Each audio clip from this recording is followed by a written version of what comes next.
She came into the clinic on a Tuesday morning wearing her husband's old cardigan. She told the doctor sitting across from her that she felt fine. Tired, maybe. A little short of breath when she climbed the stairs.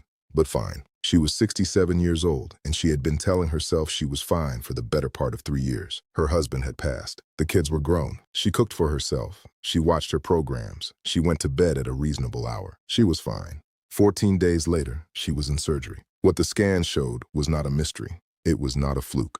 It was not bad luck. What the scan showed was the quiet, accumulated damage of 5 ordinary habits she had been repeating every single day without once suspecting they were dangerous. No one had told her. Her previous doctor had checked her blood pressure, given her the standard advice, and sent her home. And so she continued day after day, unknowingly doing the very things that were narrowing her arteries, stiffening her walls, and pushing her heart toward the edge of a cliff it could not see coming. Here is the question that has stayed ever since that morning. If someone had simply told her, would she be standing in front of that operating table, or would she be at home, in that cardigan, watching her programs? Stay with me, because what follows is not a list of exotic dangers or rare conditions. It is a description of what is probably happening in your body right now, today, as you do the things you do every morning, every afternoon, every evening. And by the time you reach the end of this, you will know exactly what to change and exactly when to start. Here is what nobody tells you. The heart you have at 60 is not the same organ you had at 40. The rules have changed. The margin for error is smaller. And the habits that were harmless a decade ago are not harmless anymore. The human heart has been working for you every single minute you have been alive, without a single break, without a single day off, without once asking you for anything in return. After 60 years of that extraordinary labor, it deserves more than silence. A cardiothoracic surgeon who has spent more than 3 decades in operating rooms, who has performed over 2,000 open heart procedures, who has held beating hearts in the palms of both hands and felt the trembling life inside them, does not sit down to talk about this lightly. Not because the information is complicated, but because the information is simple, and the simplicity is the very reason no one delivers it properly. Doctors have 12 minutes per appointment. They talk about numbers. They forget to talk about lives. The cardiovascular system after 60 is not simply an older version of what it was. It is a physiologically distinct environment. The aorta, the great vessel that carries blood from the heart to the rest of the body, loses approximately 40% of its elastic recoil capacity between the ages of 20 and 70. Think of a rubber band that has been stretched and released thousands of times. Eventually, it does not spring back the way it once did. The aorta behaves the same way. It becomes stiffer. The heart has to work harder to push blood through a vessel that no longer cooperates the way it used to. This increased workload, sustained over months and years, causes the walls of the heart muscle itself to thicken. And a thickened heart muscle is less efficient, not more. It requires more oxygen to do the same job. At the same time, the small blood vessels that supply the heart itself, the coronary arteries, have been quietly accumulating plaque since you were in your 30s. A landmark study published in the Journal of the American College of Cardiology found that over 78% of adults over the age of 60 showed measurable coronary artery calcification on imaging. 78%. That means the overwhelming majority of people sitting in this audience right now have arteries that are narrower than they were 20 years ago. The question is not whether the process has begun. The question is how fast it is moving. And the answer to that question is almost entirely determined by 5 daily behaviors that almost no one is monitoring. Write that down. The first mistake. And this one is going to surprise you because it is not about food. It is not about exercise. It is about how you breathe when you sleep. After 60, the structural changes in the airway, the throat muscles lose tone, the soft palate drops slightly, the tongue sits differently, combine to create the conditions for obstructed breathing during sleep. This is not rare. This is not unusual. Sleep-disordered breathing, in its various forms, affects an estimated 40% of adults over 60. But here is the part that almost no one explains properly. Every time your airway partially collapses during sleep, your blood oxygen levels fall. Your brain detects the drop and triggers an emergency response. It floods your bloodstream with stress hormones, cortisol, adrenaline, to force you to rouse enough to open the airway again. Your blood pressure spikes. Your heart rate surges. Then it settles. Then it happens again. This cycle can repeat dozens of times per hour throughout the entire night, and you may feel nothing more than slightly tired in the morning. You may not even know it is happening, but your heart knows. Every one of those overnight spikes is a stress event. Every one of those cortisol floods leaves a residue of inflammation. The arteries that supply your heart are responding to each episode as though it were a physical threat. Over months and years, this chronic nocturnal stress accelerates the very arterial stiffening and plaque formation that were already progressing on their own. Research from the European Heart Journal has shown that untreated sleep-disordered breathing is associated with a 61% increased risk of major cardiovascular events in adults over 60 compared to those without the condition. 61%, not a small number. The specific fix is this. If you snore heavily, if your partner has noticed that you sometimes stop breathing during sleep, if you wake up feeling unrested even after 8 hours, do not wait for your next annual physical. Ask specifically for a sleep study. Not a general mention of being tired. Ask for a formal sleep evaluation. The treatment, when it is indicated, is simple, non-invasive, and highly effective. The risk, when it goes untreated, is not. The second mistake, this one is quieter. It lives in your kitchen, and it has been accumulating in your bloodstream for years without leaving any obvious trace. After 60, the kidneys become less efficient at excreting sodium. This is not a dietary opinion. This is a physiological fact.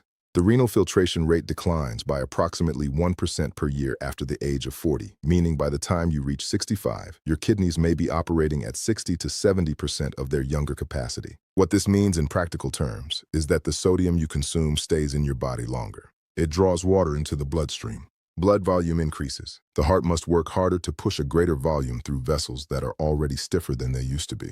The insidious part is that the primary source of excess sodium in the diet of most adults over 60 is not the salt shaker on the table. It is bread. It is canned soup. It is deli meat. It is the morning cereal. It is the crackers that seem like a sensible snack. These foods contain levels of sodium that most people never read on the label because nothing about them seems salty. A single can of condensed soup can contain over 800 milligrams of sodium. 2 slices of packaged bread can contain 400 milligrams.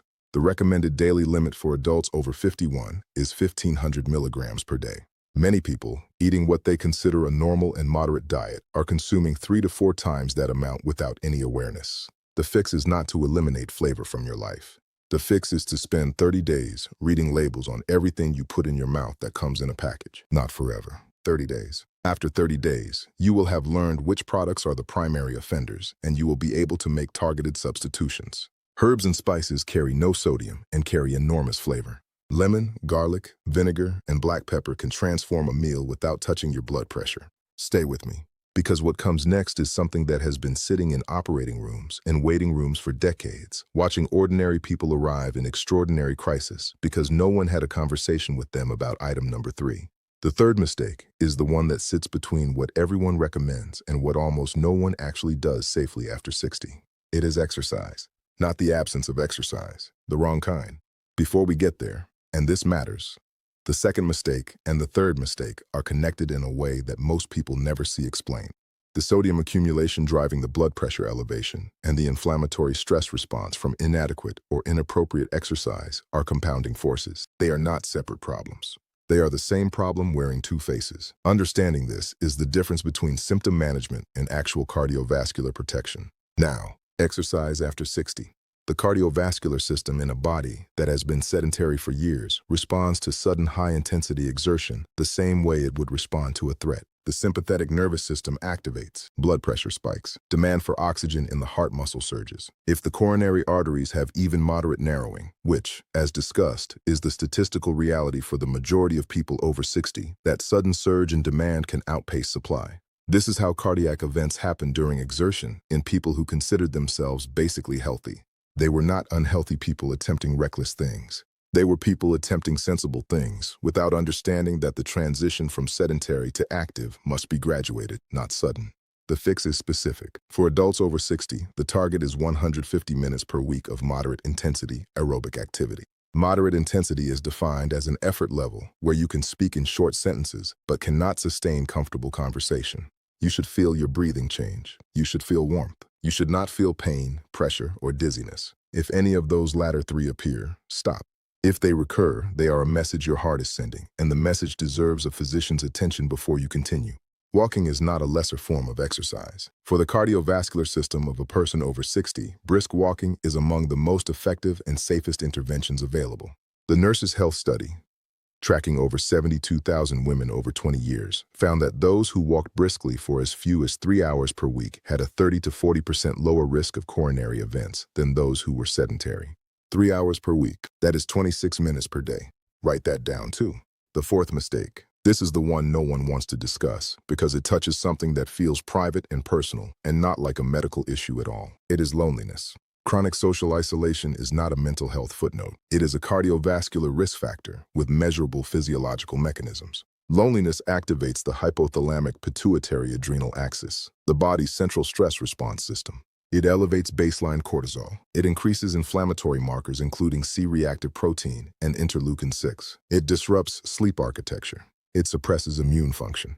And it does all of this continuously, day after day, as a background state, without any single dramatic episode to point to. A landmark meta-analysis published in Heart, the Journal of the British Cardiovascular Society, reviewed data from over 181,000 adults and found that social isolation was associated with a 29% increased risk of incident coronary heart disease and a 32% increased risk of stroke. These numbers are comparable to the risk conferred by smoking up to 15 cigarettes per day, comparable to smoking. And yet no physician has ever looked a 68-year-old widower in the eye and said, the most dangerous thing in your life right now may be how alone you are. The fix does not require a dramatic reinvention of your social life. It does not require you to become someone you are not. It requires consistent, low-threshold human contact at a frequency of at least 3 meaningful interactions per week. Meaningful is defined as a conversation that involves actual listening, not a transaction.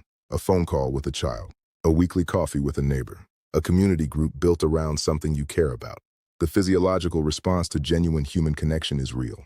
Oxytocin reduces cortisol. Social engagement activates the parasympathetic nervous system. The body responds to belonging the same way it responds to good sleep and clean nutrition. It recovers. The fifth mistake, and this one is subtle enough that even careful people miss it. It is about the hours between dinner and sleep. After 60, the autonomic regulation of blood pressure and heart rate becomes less responsive during the evening hours. In a healthy younger cardiovascular system, blood pressure follows a natural circadian dip overnight, typically a 10 to 20% reduction during sleep, known as the nocturnal dip. This dip is not cosmetic. It is the period during which the cardiovascular system performs essential repair functions, during which arterial walls experience reduced mechanical stress, during which inflammatory processes are modulated. Adults who show blunted or absent nocturnal dipping, meaning their blood pressure does not fall adequately during sleep, have consistently been shown to have higher rates of left ventricular hypertrophy, greater progression of coronary artery disease, and significantly elevated risk of stroke. What disrupts the nocturnal dip? Several things that happen, for most people, in that 2 to 3 hour window between dinner and bedtime. Eating a large or heavy meal within 2 hours of sleep forces the digestive system into active work precisely when the body is preparing for recovery. Blood is redirected toward the gastrointestinal tract. The vagal activity that normally initiates the transition toward rest is disrupted. Blood pressure, instead of beginning its evening decline, remains elevated or rises slightly. Alcohol, consumed in the evening as a wind down, has a similar effect. While the sedative properties of alcohol may hasten sleep onset, it disrupts the architecture of sleep, particularly the deep stages during which the nocturnal cardiovascular dip is most pronounced. Screen exposure in the 2 hours before sleep suppresses melatonin through the blue light effect and delays the onset of the parasympathetic state that the cardiovascular system needs to begin its repair cycle. The fix is a structured evening protocol. Finish your last substantial meal at least 2 hours before you intend to sleep. If you drink alcohol, complete your last drink at least 3 hours before sleep. Reduce screen exposure in the final 90 minutes before bed. The goal is to give your heart the full nocturnal window it needs to do the work it cannot do while you are upright, active, and asking things of it. Starting tonight. There was a moment in an operating room with a family in the waiting area outside, a daughter who had driven 3 hours, a son-in-law who had taken emergency leave from work, 2 grandchildren who did not fully understand what was happening but understood enough to be frightened. The patient on that table was 64 years old. She had done nothing wrong in any way that the world would condemn. She had eaten moderately. She had taken her medication. She had gone to church and called her children and lived a quiet, decent, ordinary life. What had not happened was that no one had ever talked to her about sleeping with her airway partially obstructed every night. No one had ever explained what the sodium in her beloved canned tomato soup was doing to her kidneys and her blood pressure. No one had ever told her that eating dinner at 9 in the evening, because that was the schedule she had always kept, was undermining every other effort her body was making to protect itself. She survived. She is alive. But the conversation that could have changed her trajectory should not have happened in an operating room. It should have happened years earlier, in a clinic, over 12 minutes, with someone willing to go beyond the blood pressure cuff and the cholesterol panel and actually talk about her life. That question, about whether information delivered sooner could have changed the outcome, never stops being asked. The patient whose story opened this conversation, the woman in the cardigan, her name was Margaret. She was in surgery for 5 hours. When she came out, her family was there. When she recovered enough to understand fully what had happened, the first thing she asked was why no one had told her. Not in anger, in genuine bewilderment. She was an intelligent woman. She had been a school teacher for 31 years. She was entirely capable of understanding this information and acting on it. No one had given it to her. 18 months after surgery, Margaret had reduced her medications from 4 to 2. She had begun walking 40 minutes each morning with a neighbor from her church. She had joined a community garden. She had moved her dinner earlier by 3 hours. These were not heroic acts. They were ordinary adjustments, made by an ordinary person, once she finally had the information she needed. Her most recent echocardiogram showed improvement in her left ventricular function. Her cardiologist described her progress as remarkable. She described it differently. She said she felt like herself again for the first time in years. The closing line she offered at her last follow-up appointment was this: she had not needed a miracle. She had needed someone to tell her the truth. It is never too late, but it is always better to begin sooner. Here is a summary of the 5 daily mistakes that are silently weakening the heart after 60. First, undetected sleep-disordered breathing that triggers overnight cortisol spikes and inflammatory stress on the arteries night after night. Second, hidden sodium accumulation from packaged foods that overtaxes kidneys and elevates blood pressure without obvious symptoms. Third, sedentary behavior punctuated by sudden high-intensity exertion that the heart cannot safely accommodate without gradual conditioning. Fourth, chronic social isolation that sustains a physiological stress response comparable in cardiovascular impact to heavy smoking. Fifth, disruptive evening habits, late meals, alcohol, and screens that eliminate the nocturnal blood pressure dip the heart requires to perform its essential overnight repair. 5 things, none of them exotic, all of them changeable, starting tonight. Now here is a question for you specifically. Of the 5 items described today, which one do you recognize most clearly in your own daily life? Not in general, in your life. What does your evening look like? What does your social calendar look like? When did you last have a sleep study? Leave your answer below. Not because it is required, because writing it down makes it real, and making it real is the first step toward doing something about it. If someone in your life is over 60, a spouse, a sibling, a parent, a friend, share this with them. Not because something is wrong, because prevention is the only form of medicine that works before the ambulance arrives. It costs nothing to share. It may mean everything to someone who has been feeling tired and short of breath and telling themselves they are fine. If this kind of conversation is what you have been looking for, information that treats you as an intelligent adult capable of understanding your own body and making decisions accordingly, subscribe. That is what this channel exists to do. Not to sell alarm, to deliver substance every week. Finally, what was described today is cardiovascular health information, grounded in peer-reviewed research and decades of clinical experience. It is not a substitute for a relationship with a physician who knows your history, your imaging, your medications, and your life. If you recognize yourself in any of these 5 descriptions with any degree of intensity, that recognition is worth bringing to a medical appointment. Not someday, soon. The heart that has been working for you every single minute of your life deserves that much attention. And so do you.